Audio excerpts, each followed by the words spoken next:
శివదుర్గ జ్యోతిష్యాలయం ఆర్థిక, ఉద్యోగ, కుటుంబ మరే ఇతర సమస్యలకైనా పరిష్కారం చూపబడను. పరిష్కారం కోసం ఈ నంబర్ని సంప్రదించండి. ఎన్నికల ప్రచారం ఊపందుకుంది.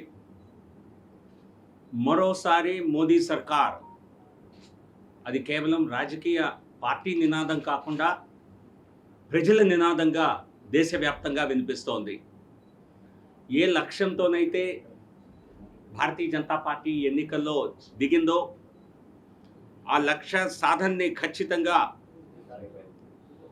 ఆ లక్ష్యాన్ని సాధిస్తామన్నటువంటి నమ్మకం, ఆ లక్ష్యాన్ని అధిగమిస్తామన్నటువంటి నమ్మకం మొదటి ఎన్నికలు అనౌన్స్ అయినటువంటి వారం 10 రోజుల్లోనే ఒక స్పష్టమైనటువంటి సంకేతం ప్రజలందరికీ కలిగింది. 370 సీట్లకు పైగా కేవలం భారతీయ జనతా పార్టీ ఆధిక్యంతోనూ, అలాగే ఎన్డీఏ మెజారిటీ 400కు పైగా ఖచ్చితంగా గెలుస్తామన్నటువంటి ధీమా ఈరోజు దేశవ్యాప్తంగా కనిపిస్తోంది. మనం చూసినట్లయితే ప్రజలకు ఈరోజు ప్రధానమంత్రి నరేంద్ర మోదీ గారికి అసలు ఈ ఎన్నికల్లో ఆల్టర్నేటివ్ అనేది కనపడటం లేదు. ఎటు చూసినా ఇతర పార్టీల్లో అవినీతి, ఒక ఎజెండా లేదు. కేవలం మోదీ గారిని దూషించటం తప్ప, మోదీ గారిని అవమానించి తమ రాజకీయంగా తమేదో శాడిజంగా కామెంట్స్ చేయటం తప్పితే రాజకీయంగా ధీటుగా ఎదుర్కొనేటువంటి ఎజెండా ప్రతిపక్షాల్లో దేశంలో ఎక్కడా కనపడటం లేదు. మరోపక్క అవినీతిలో కూరుకుపోయినటువంటి ప్రతిపక్ష పార్టీలు,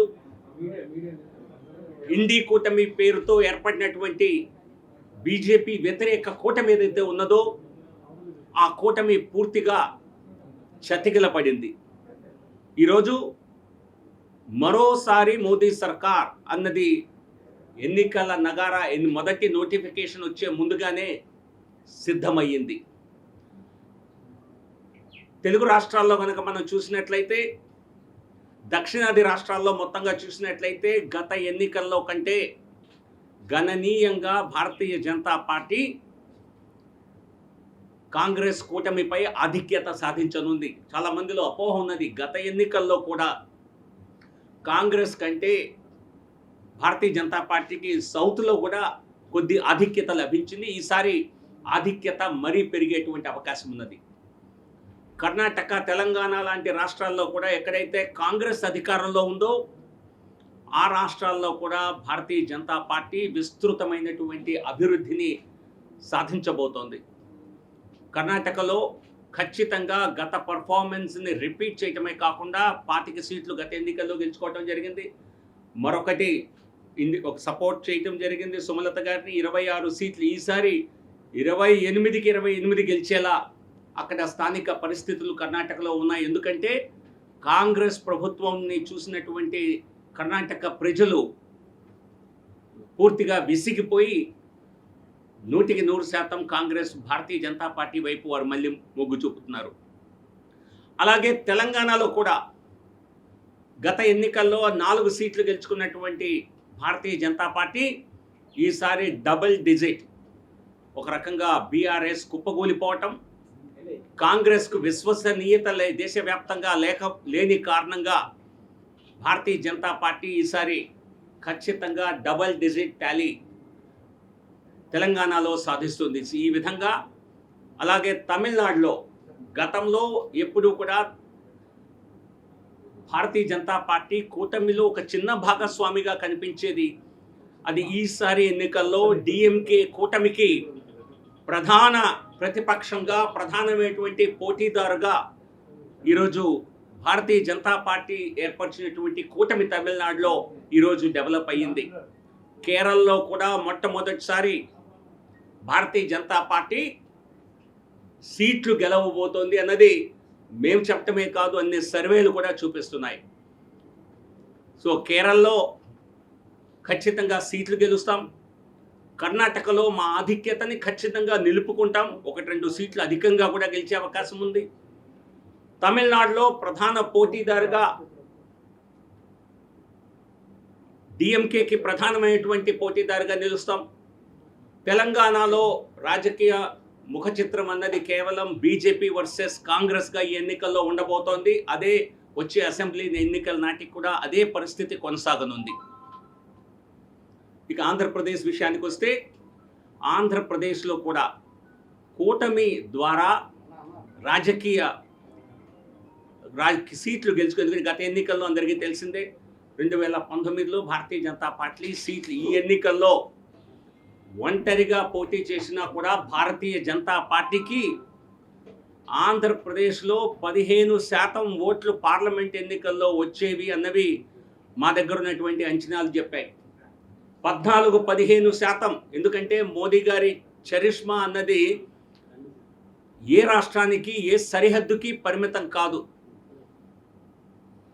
సో ఆంధ్రప్రదేశ్లో కూడా 14-15% ఓట్లని భారతీయ జనతా పార్టీ లోక్సభ ఎన్నికల్లో ఒంటరిగా పోటీ చేసినా కూడా గెలిచేది అన్నటువంటి ఒక రకమైనటువంటి సర్వే అంచనాలు చెప్పినప్పటికీ కూడా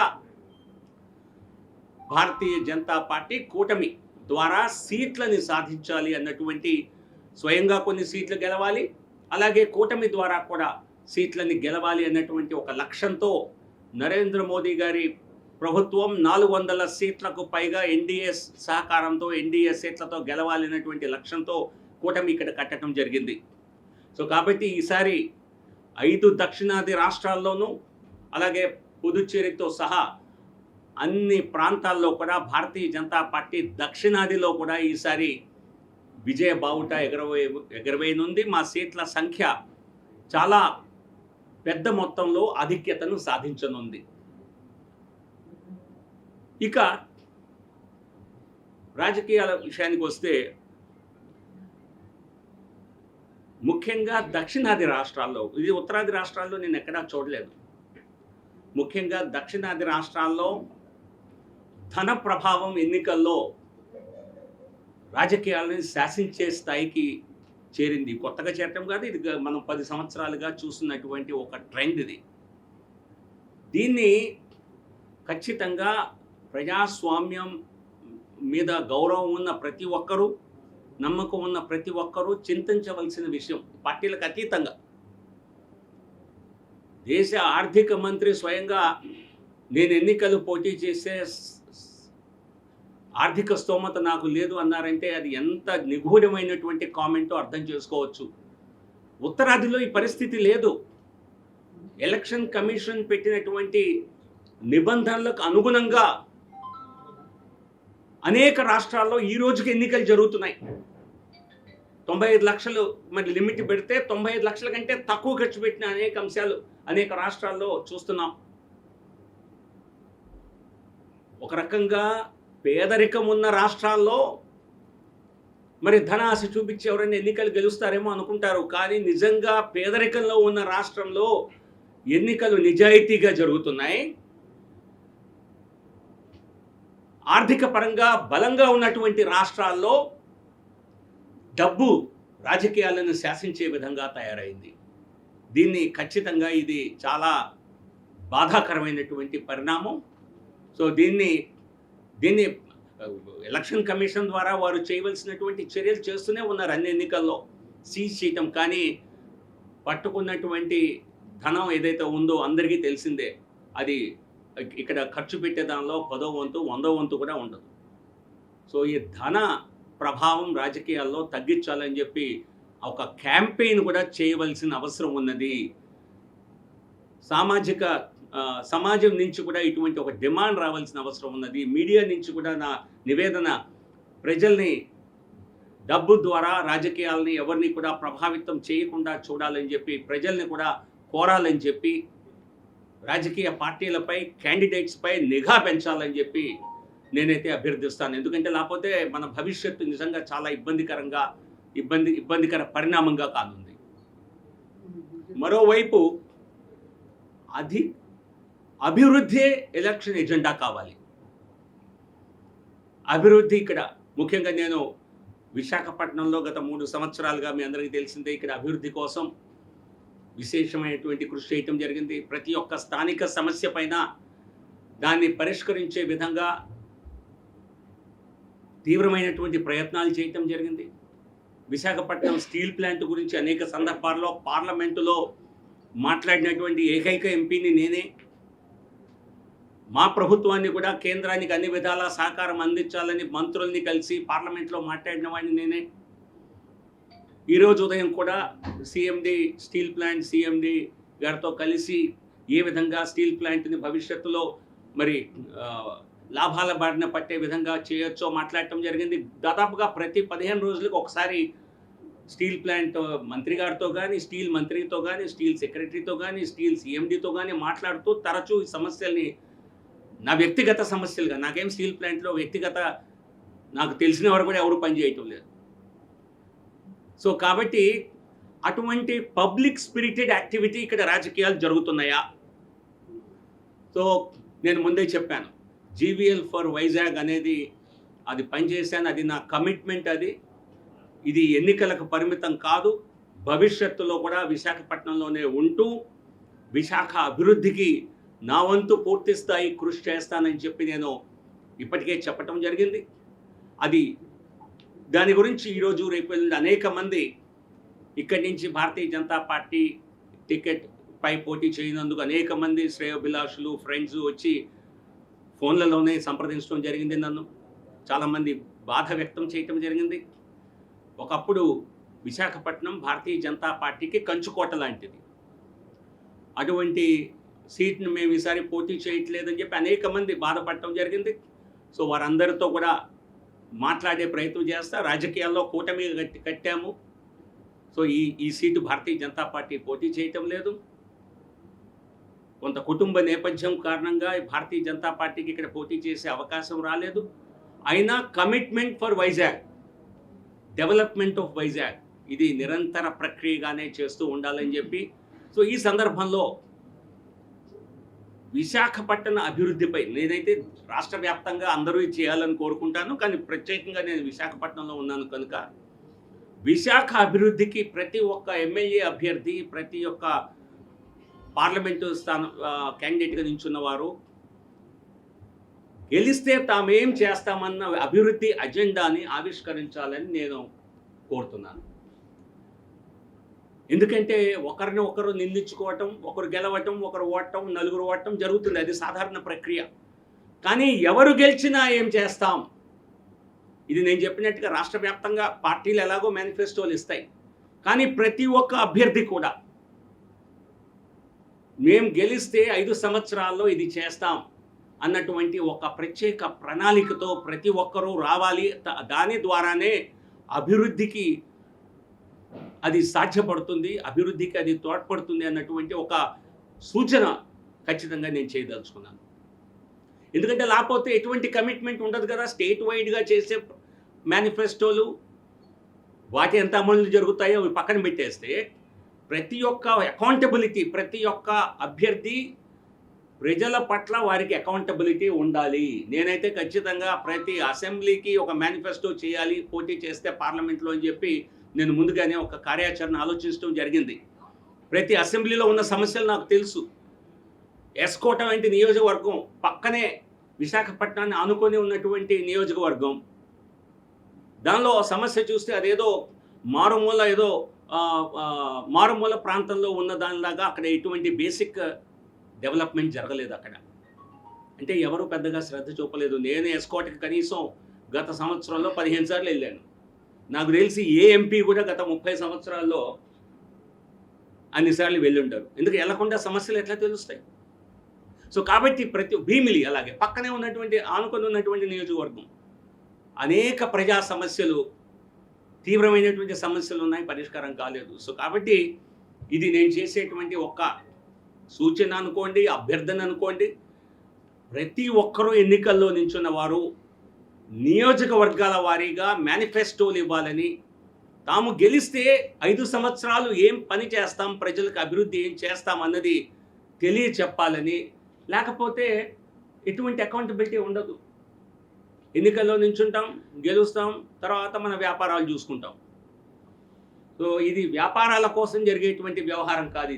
ఇది ప్రజా బాగు కోసం, ప్రజల బాగు కోసం చేసేటువంటిది. సో కాబట్టి నేను వైజాగ్లో ఉన్నాను కనుక నేను వైజాగ్ గురించి ప్రస్తావిస్తున్నాను. నేనైతే ఇది ప్రతి ఒక్క నియోజకవర్గంలోనూ ప్రతి ఒక్కరూ చేయవలసినటువంటి బాధ్యత. ప్రజల పట్ల ఓటేయించుకునే ముందు నేను గెలిస్తే ఈ ప్రాంతానికి ఏం చేస్తాను అన్నటువంటి ఒక కమిట్మెంట్ ఇస్తే ఖచ్చితమైనటువంటి దానివలన ప్రజాస్వామ్యానికి ఒక మంచి రోజులు వస్తాయని చెప్పి భావిస్తూ, ప్రధానంగా ఈరోజు కొద్ది రోజుల గ్యాప్ తర్వాత వచ్చిన సందర్భంలో మీ అందరినీ కలవాలనుకున్నాను. పత్రికా సమావేశం అని అనుకోలేదు, కానీ అనుకోకుండా ఇటువంటి సమావేశం జరపడం జరిగింది. థ్యాంక్ యూ, ధన్యవాదాలు.